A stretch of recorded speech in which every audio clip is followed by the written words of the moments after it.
And welcome back, everybody. So today we're going to be cleaning up this car a little bit more. Yesterday we hit the inside. Today we're going to hit the outside. We're going to do all of the exterior. It's just going to be a quick little pressure wash. The idea of this one, though, is going to be getting underneath the engine bay, under the hood in the engine bay. So what we're going to do here is we're just going to wash the outside of the car off real quick. Just spray it off with the pressure washer. Under the hood, though, it is nasty. We'll get to that in a minute. But yeah, it's going to take a lot of degreaser and maybe a little bit of scrubbing.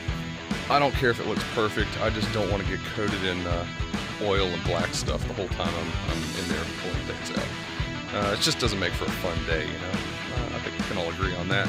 Anyway, we're going to get this thing shined up. We're going to make it look a lot better. Enjoy the show, folks.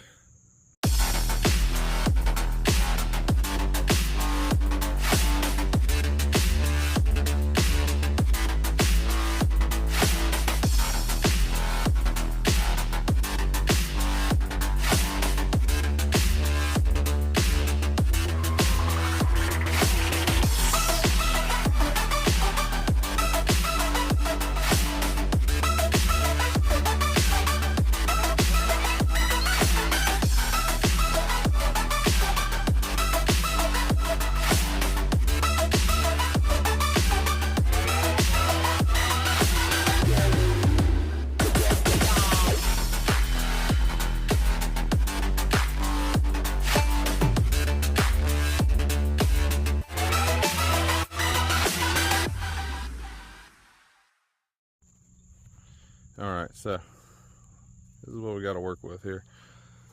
This thing's actually pretty gross. Yeah, it's pretty nasty.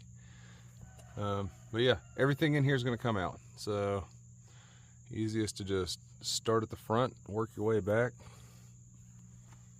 As I pull things out, anything that's good is for sale. Anything that's not good is going to go in the trash in glorious fashion.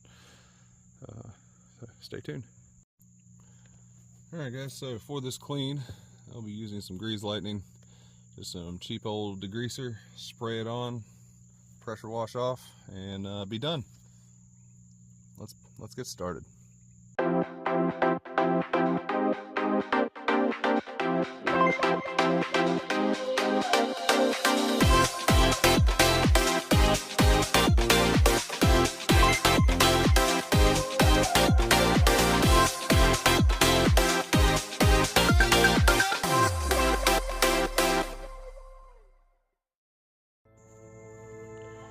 Well, that sure looks a lot better. Like I said, we're not going for perfect. We're going for better. Big noticeable change on the brake fluid reservoir. So yeah, still got a little bit of oil down in there. I think that's impossible to get out. So we're just gonna work with that. But everything else looks pretty dang good. Even the fan housing's nice and oil free. This thing couldn't even unlock the hood whenever I first got the car without getting just black stuff all over your fingers, and it's a lot cleaner now. Okay, all right, well, mission success, moving on. So first and foremost, I believe we're gonna finish taking the rest of this grill off. We're gonna take this fender off, probably start airbox removal, radiator, coolant, or not coolant tank, shoot, windshield washer fluid tank. There we go. Yeah, we all make mistakes. Yeah, little easy things like that, so we can get to the inside. Once all this is tore off, you know, we're going to take the core support out and the cross members, things like that. Yeah, so eventually this will be completely empty on the front end. Once it's empty, then we can start worrying about how to figure out, get the main harness out of this car. Once the main harness is out, then we can start tearing the other car down and put all that stuff in this one. Keep that 341,000 mile car alive just a little bit longer. People have called me a little bit crazy doing this, but personally, these cars are worth it, especially the green ones. I got a special soft spot for these green ones. So let's get it. Okay, let me explain what's going on here. We have 4 7mm bolts here, and I think these are 8mm, but these are definitely not factory, so just reference those on your own there. I believe they may be 8mm also. Yeah, so that will take your grill off.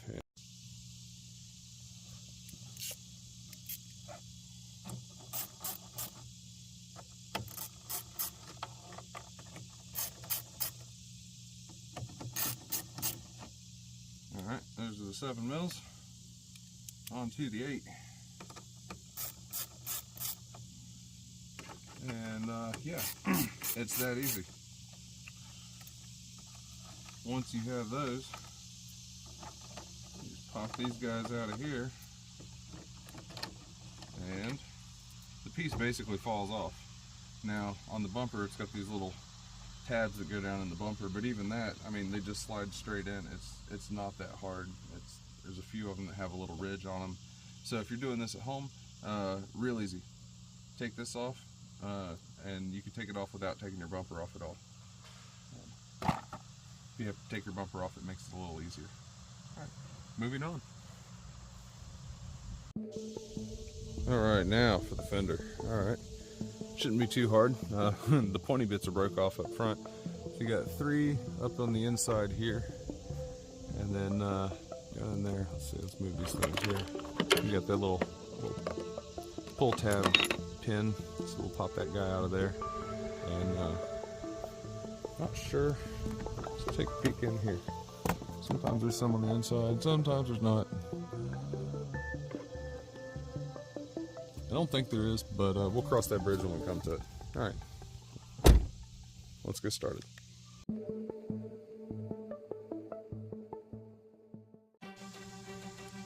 All right, so there's some more clips here.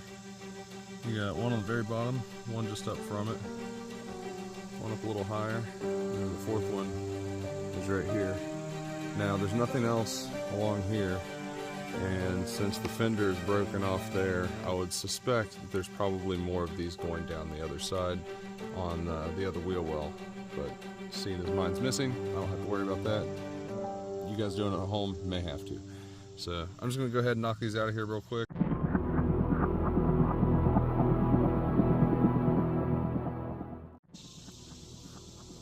So I'm going to go ahead and remove the side skirt, seeing as it's conducive to pulling the fender off. Everything here wants to come loose, but I believe there's a tab on the rocker panel that's holding it together right behind there. So yeah.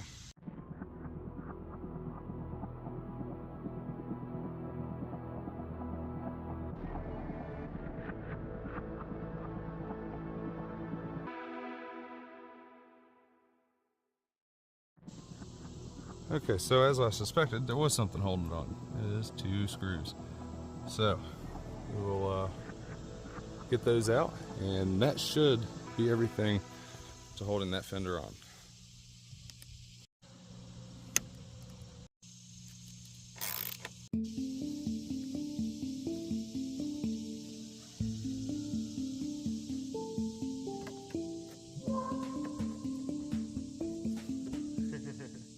Looky there. Alright, so now I'm going to take the A-pillar off, because I'm guessing there's something hidden behind that. Yep. Alright, so what we got here is a T15 Torx bit. I'm just going to throw it on and go, but this is the size for the screws that hold the A-pillar rail on, just in case you need to know. T15.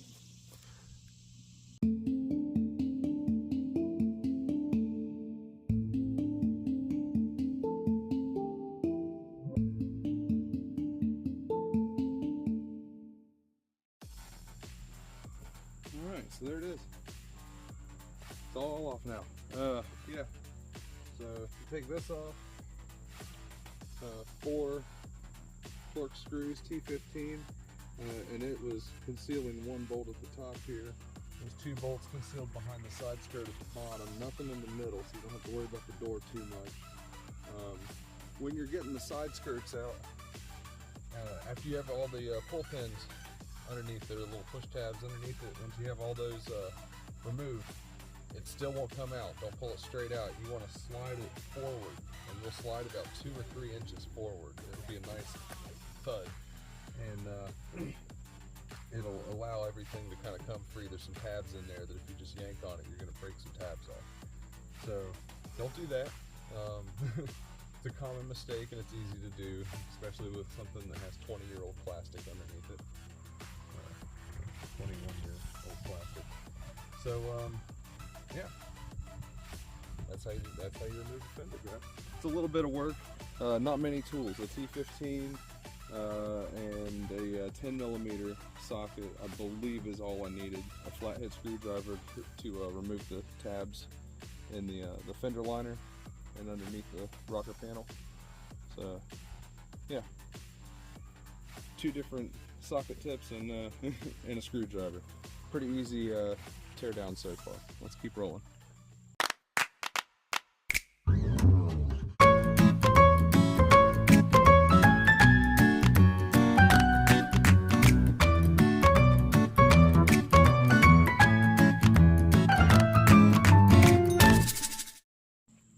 And remember, guys, after you get done doing something on a big project, anytime you have multiple different types of bolts coming out, or hardware that's being used, I like to put it back in the place it goes, because it may be a few months before we get back to this corner and putting panels on it and whatnot.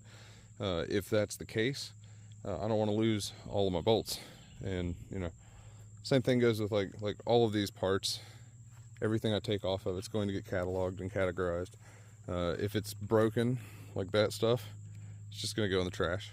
If it's decent or can be used again, like let's see, like that right there, the black piece on the bottom is fine, the little grill is fine, so I might see if anybody needs that.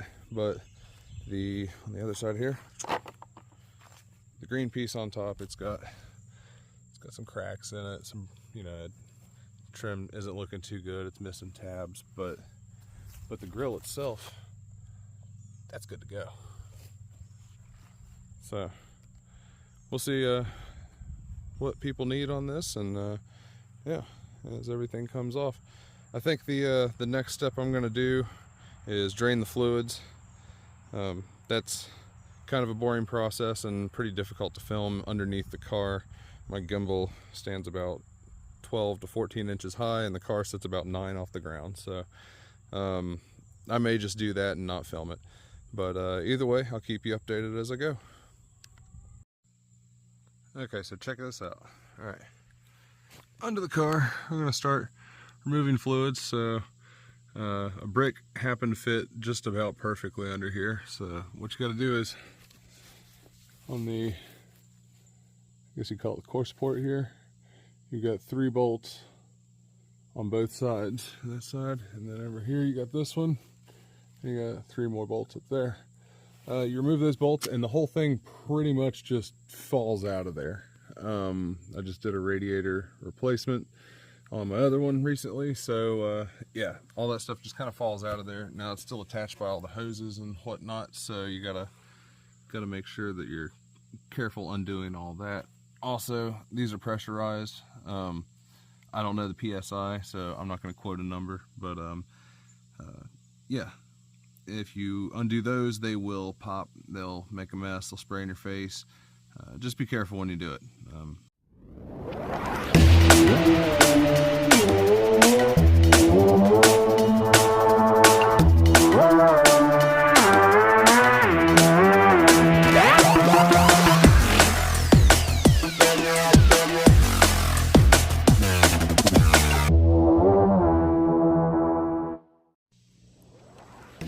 So, like I mentioned earlier, it'll fall right out of place. It does fall right out of place. The major coolant hoses here are definitely keeping it from going any farther down.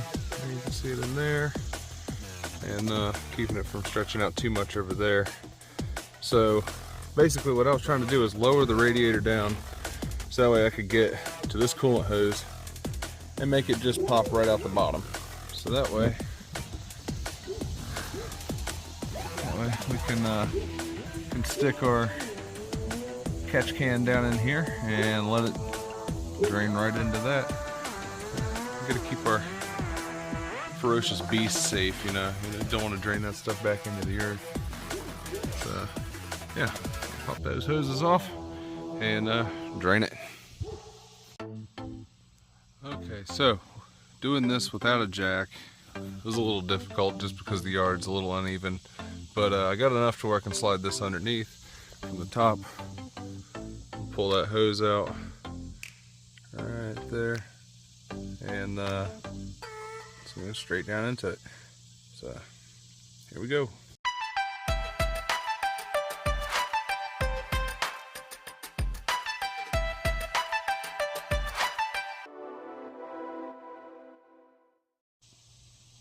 Hey, not too bad. All right, so got it, and I don't think there was much spillage at all down there. We caught most of that.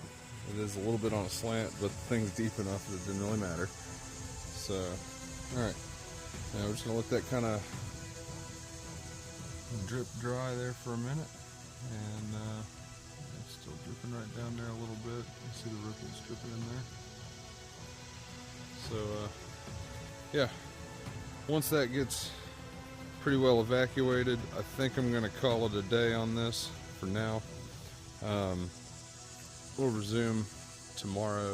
It looks like it may start to storm here in a little bit, so I kind of want to get all these tools packed up before it gets wet out. There's a downside to, you know, working outside here in nature.